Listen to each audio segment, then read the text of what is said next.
servant of God, the one of the spiritual house, the humble servant of the living God, the very anointed servant of God, Pastor John Jimenez. Very last pagkat. Lord, palakpakan po natin si Lord.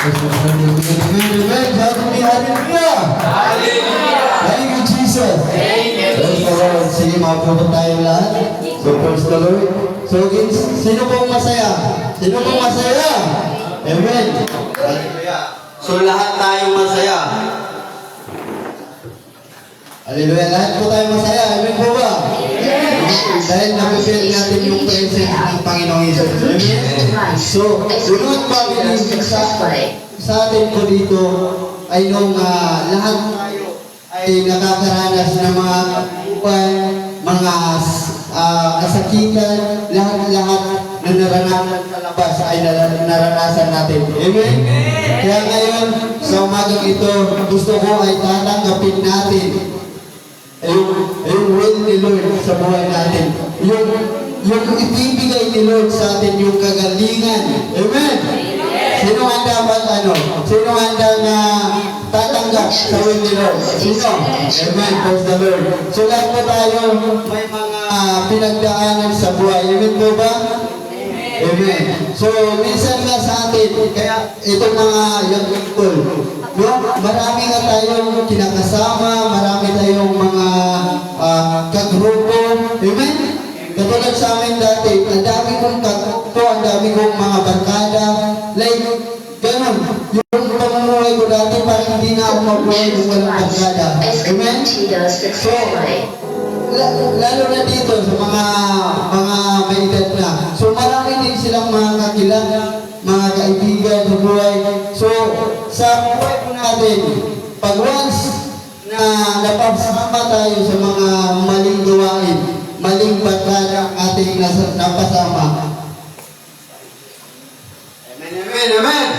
Amen, hallelujah. Hallelujah. Thank you, Jesus. Thank you, Praise the Lord. Praise the Lord. Yeah, amen, praise the Lord. So, pag once na mali tayo sa pagsama sa mga tao na parang, kumbaga,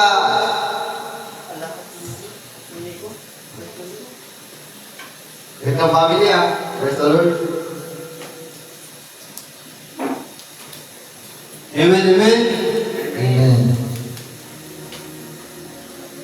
Praise the Lord. Praise the Lord.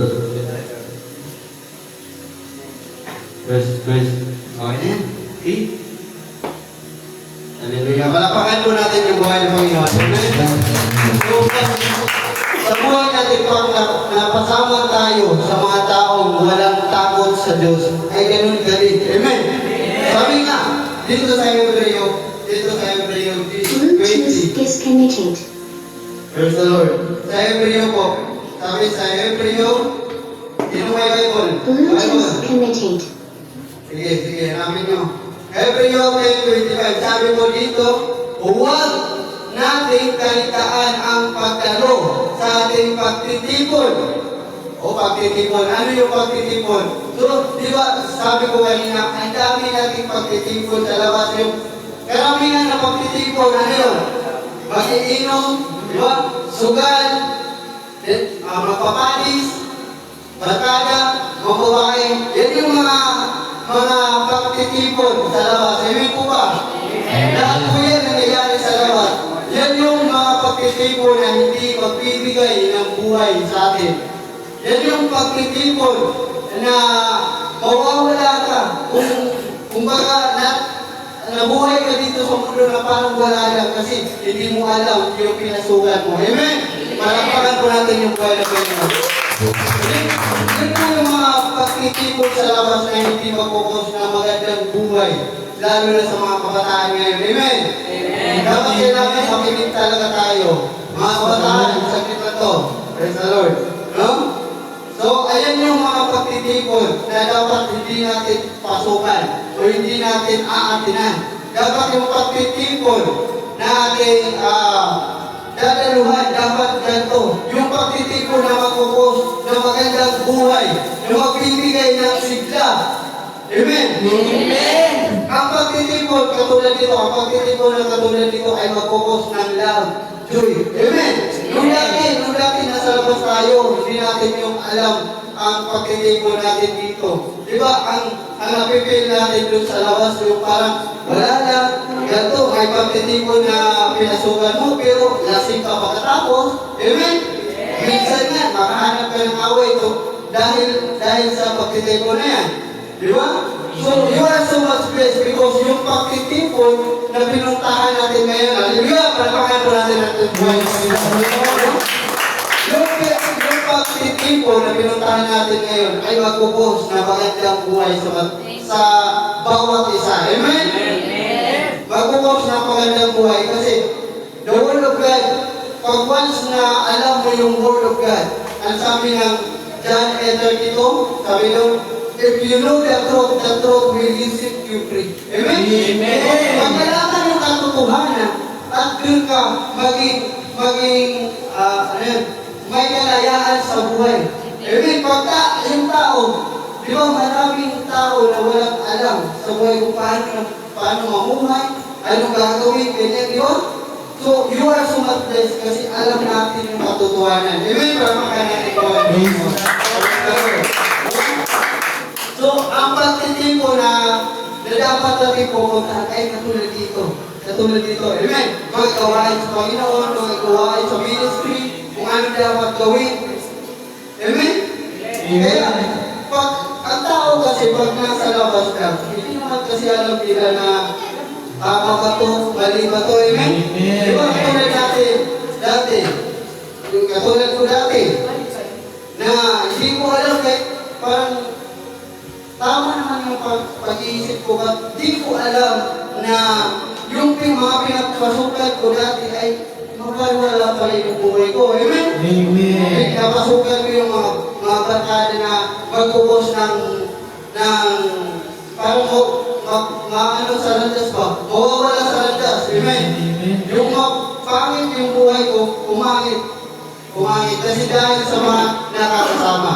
Kaya sabi ng Hebreo, ulitin natin sa Hebreo, huwag natin kaligtaan ang pagdalo sa ating pagtitipon gaya na nakasanayan ng iba. Ano yung nakasanayan ng iba? Ayun yung mga pagsimba, di ba?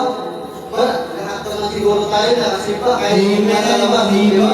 Pero you are so much blessed because dito sa daon ay bali, nalaman talaga natin paano magsimba, paano mag-serve ni Lord. Amen? Amen! Kasi dati nagsisimba natin yung mga tao, nagsisimba doon sa labas. But, hindi alam kung ano yung totoo at hindi alam kung paano gagawin. Amen? Amen! So, we are so much blessed because we are here in Daon. Amen? Salamat po natin ulit. Amen. Sa halip, palakasin natin ang loob ng isa't isa, lalo na ngayon. Nakikita natin na malapit na ang araw ng ating buhay ng Panginoon. No? Ano? Dapat palakasin. Ayun yung tawag na strengthening the weak. No? Palakasin. Yan yung mission sa daw. To save the lost and strengthening the weak. So, yan yung mission na daw kaya palagi po tayo, kahit saan tayo mapunta, may mga tao na ini-encourage natin, dadalo sa ating pagtitipon. Katulad ngayon, no?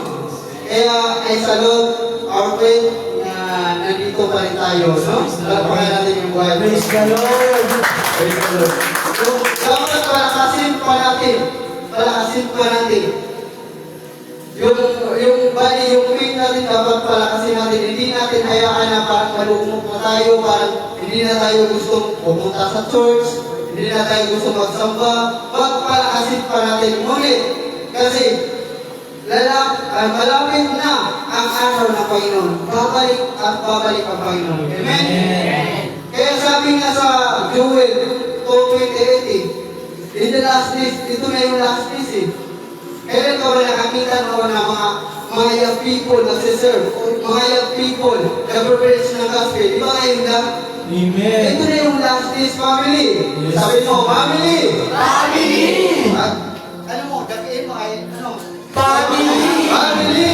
Family!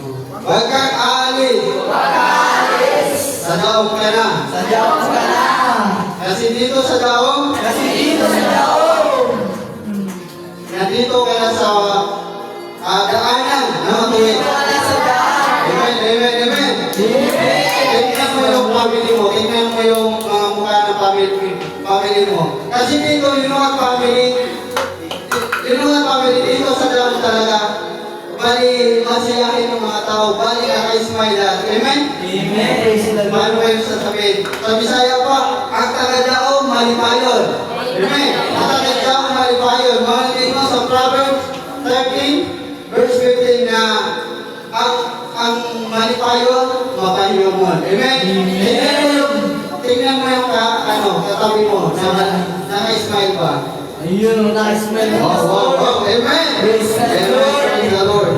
So, sabi na po kami guys, kasi alam naman natin sa daong saglitan ng yung mga word dito, pero dapat ipaintindi talaga. Amen? Praise the Lord. So, dapat palakasin pa natin yung pananampalataya sa ating buhay ng Panginoon. Amen, family? Kaya, thankful na ako sa buhay nila, Jay, Minister Jay, and Pastora. Lahat ng mga minister dito. No? Thankful na ako kasi parang araw-araw kami umaalis, parang wala din silang kapag-work ba? Sabi ko na, ito na talaga yun. Kumbaga, ito na yung hinahanap namin na pag-ipag-encourage ng lahat ng mga tao. Kasi kung walang tao na magsasabi na ganyan yung gagawin, hindi talaga alam. Amen?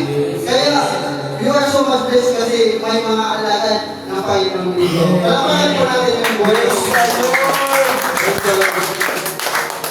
Praise the Lord, praise the Lord. Kaya kung ano talaga yung mga nakakasama mo ay ganun ka din. Amen? Ganun ka talaga. Kahit yung pagtitipo na yan, yung kabago mo lang sa, ano tawag yun? Kumbaga bago na ka sa tipong na inunana, kung bago na ka nagigpuyog sa isa na tao, intindihan nyo? Hindi no? O mamaya, baka matagalog yan. No?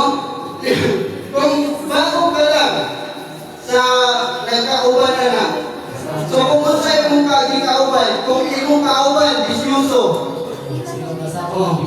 Yung kasama mo, nagbibisyo.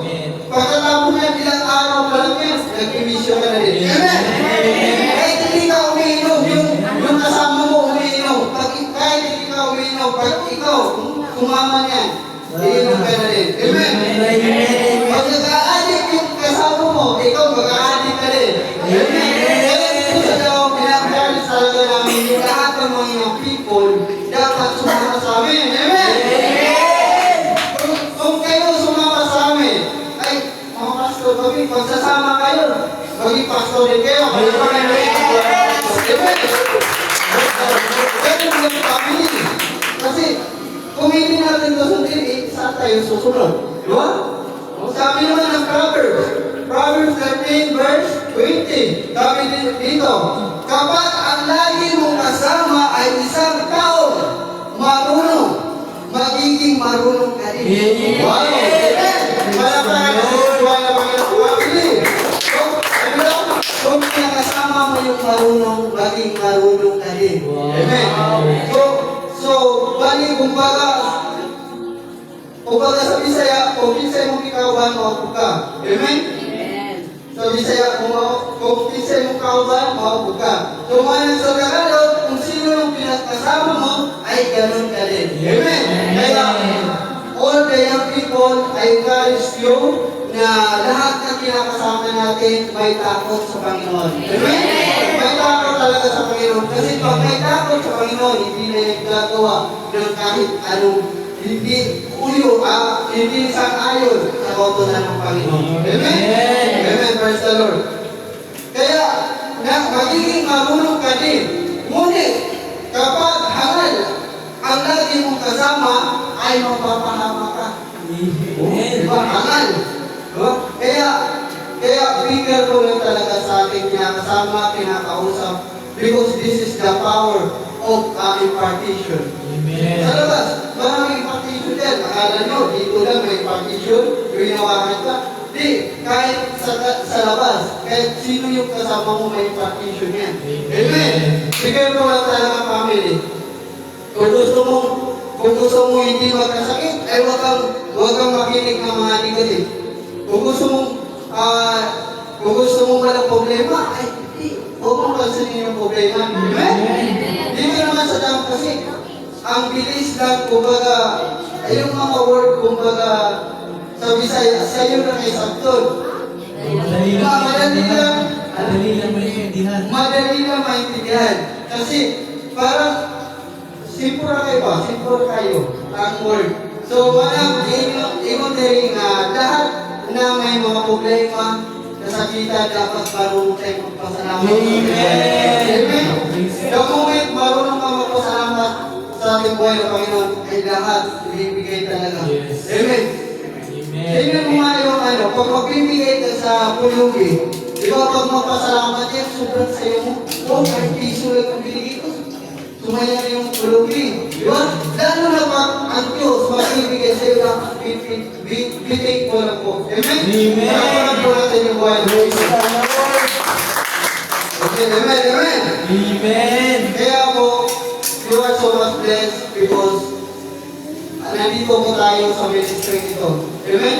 Kasi yung lahat ng mga tao, hindi naman po tayo, kumbaga, perfecto no? Yes. Hindi naman tayo perfecto ba? You are so much blessed because nandito tayo sa ministry ito, tinuturuan tayo kung paano ito gawin, anong gagawin, di ba? Yes, praise the Lord. Praise the Lord. Kaya dito sa Dawg, nasasabi ko talaga sa Dawg, kahit Bisaya kami, marunong kami makisama sa Tagalog. Amen! Amen. Yung mga Tagalog din, marunong makisama sa Bisaya. Amen. Okay, intindihan talaga tayo dito. Praise the Lord, praise the Lord. Lord. This is the power of connection. Kung sino talaga kasama mo, ganun ka rin. Kaya piliin yung kinakasama niyo. Amen?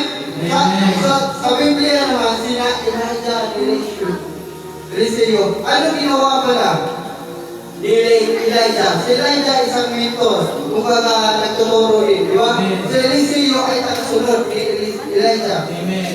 Di ba?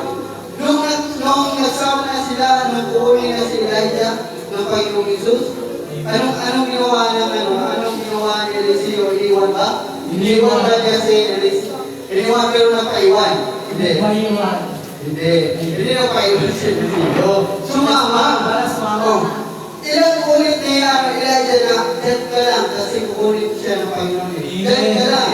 Huwag kang sasama. But sabi ni Eliseo na, yung kahit buhay, yung Panginoon na sineserve mo at buhay ka rin, ay sasama ako sa iyo. Amen! Dapat ganun family. Dapat sasabihin na, nandyan yung mga pastor, nandyan yung mga servant at dapat patuloy pa rin ako. Amen! Ako lang sinuwa ni Eliseo pa, na kahit iniwan siya ng ilang beses, bakit patuloy na sumama kay Elijah. Amen? Parapangan po natin. Praise the Lord. That is the power of connection. Ano nangyari sa pagsama ni kahit ilang beses na iniwan? Ano nangyari kay Eliseo? Nakatanggap ng double portion. Yes. Amen? Kung anong meron sa mga pastor, kung anong meron sa servant of God, na yun yung mga taong sinusundan ka, kung anong meron siya, ay mapupuntayan sa iyo. Amen! Sabihin natin, I receive my portion.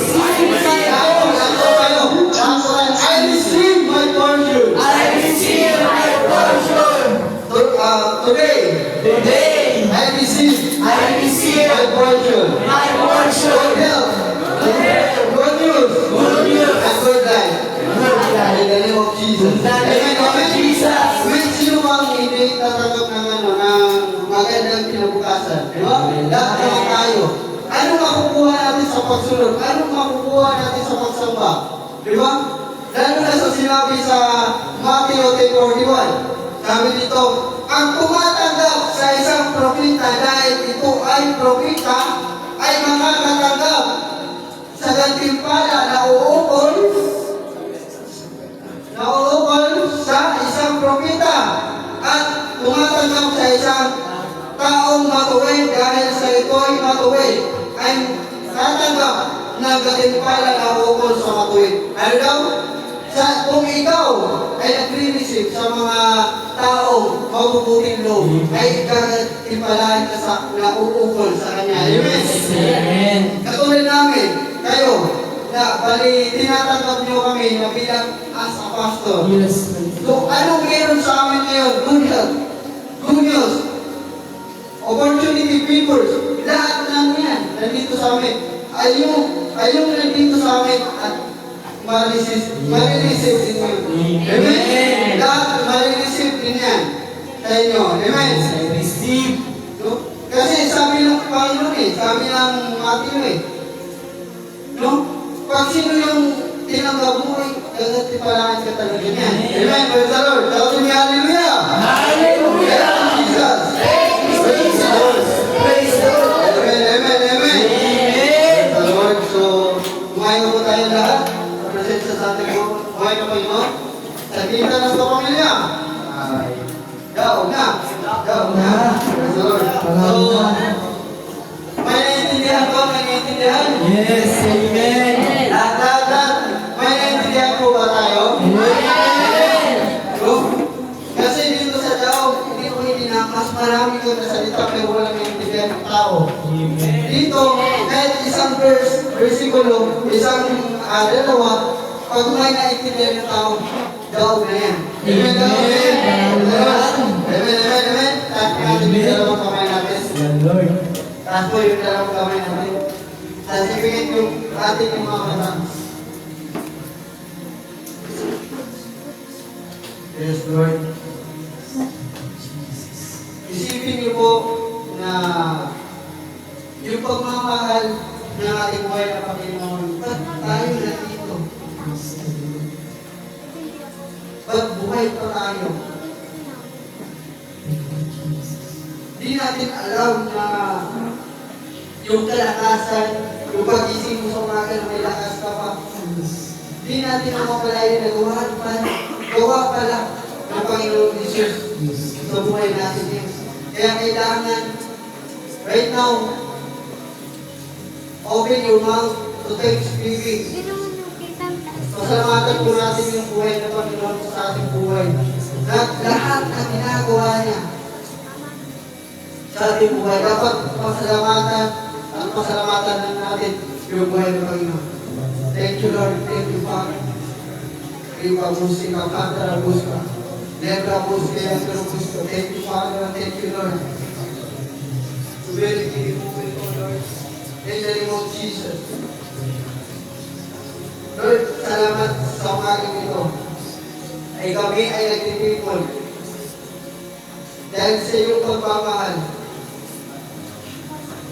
At ikay aming pinupuri, binapasalamatan sa lahat ng iyong binibigay. Thank you, Lord, for the life of your servant, the prophet of this nation of the Philippines, Dr. Prophet Joel Caos. And thank you, Lord, as instrument in the last season. Reba Musika, Pantara Musika, Lebra Bondero Piloto. In the name of Jesus, huwag po kayong matakot na magbigkas ng pagpasalamat sa ating buhay na Panginoon. Isipin lang po natin kung ano yung ginawa ng Panginoon sa iyo. Ba't nandito ka ba? Ba't naririnig mo ba ang salita ng Panginoon? Kasi ang laki ng plano ng Panginoon sa iyo. Sabi ng Panginoon, for I know the plans I have for you. Ang laki ng plano ng Panginoon sa atin. Kaya nandito tayo para matuto sa iyong Panginoon sa tulo ng family. Gagamit at gagamit talaga ng tao yung Panginoon. Kasi di naman natin makikita yung Panginoon sa ating harapan. Father, we thank you. Thank you, Jesus. Thank you, Lord. Thank you, Jesus. Magbigkas po tayo ng pagpasalamat sa ating buhay ng Panginoon. Isipin natin, dali sa pagbabata natin hanggang ngayon, buhay pa tayo. May kalakasan. May hininga. May ginagamit. At napunta pa tayo sa in the right place. Kaya sabi ko natin dito sa daon, that is the right place. Kasi lahat ng mga mali natin ginagawa ay naging natatama. Thank you, Father. Thank you, Lord. Thank you, Jesus. Salamat, Panginoong Isus. Sa umaga ito, sa lahat ng mga tao na nangangarap ng kagalingan, kalayaan, kaligtasan, na galing sa iyo, Panginoon. In the name of the Lord Jesus. Walang gawa ng Diablo ay mananaig sa buhay namin because the God we serve is our own. You are so much faithful in the mighty name of Jesus. And so much very powerful, God, in the name of Jesus. And you are the God. And you are the King of Kings and the Lord of Lords. Thank you, Jesus. Ikaw ang nagbibigay sa lahat ng aming kinakailangan ngayon. Sa umaga nito, ikaw'y aking masasalamatan sa lahat ng iyong ginawa. Thank you, Jesus. Puri bababasit sa nakauso. Lebra uso ng pagkakuso. Thank you, Jesus. Thank you, Lord. Thank you, Jesus. It's privilege to meditate and the felt presence of God. That's remains. Lebra uso ng pagkakuso. Reba bababasit sa nakauso. Lebra uso ng pagkakuso. In the name of Jesus. Lord, that's what is going to sign of the prophet of God. In the name of Jesus, I have it clearly feeling now. In the name of Jesus, lahat ng gawa ng Diablo. Lahat. In the name of Jesus. Every plan and every assignment and every work of the enemy trying to destroy our life, our ministry right now. In the mighty name of Jesus. Be pulled now, be pulled and be paralyzed in the mighty name of Jesus. Muri baba basit cerebus. Lebra bus riba mata bus. Riba baba basit cerebus kayanda bus. Lebra baba basit cerebus. Riga baba baba. Thank you, Lord. Thank you, Jesus. Riga baba basit. Thank you, Lord. Lahat po tayo manalangin. Panginoong Isus. Salamat. Sa buhay na ito. Salamat. The gift of life, salvation, gift of family, gift of strength. Salamat Panginoong Jesus. Sa lahat ng iyong binigay. Sa buhay ko. At sa aking pamilya. At sa ngayon po, ngayong araw na ito, patawarin niyo po ako sa lahat ng aking kasalanan. Sa gawa, sa isip, at sa damdamin. Sa lahat ng kasalanan na hindi galing sa iyo, Panginoon. At ako'y iyong patawarin. Thank you, Lord. Sa iyong pagmamahal. Dito sa buhay ko, at sa pamilya ko, at sa meron ko, kahit aking tatatapin, sa buong puso ko, na ikaw ang Diyos, nagkagawa sa lahat. In the name of the Lord Jesus. At sa araw na ito, aking tatanggapin ang kalayaan, kaligtasan, sa lahat ng gawa ng Diablo, sa aming buhay. In Jesus' mighty name. Amen. So lahat po, sino po yung magpapahiling, mag-pray, lahat po tayo, para requesting. Praise the Lord. Lahat po tayo. Lahat po tayo.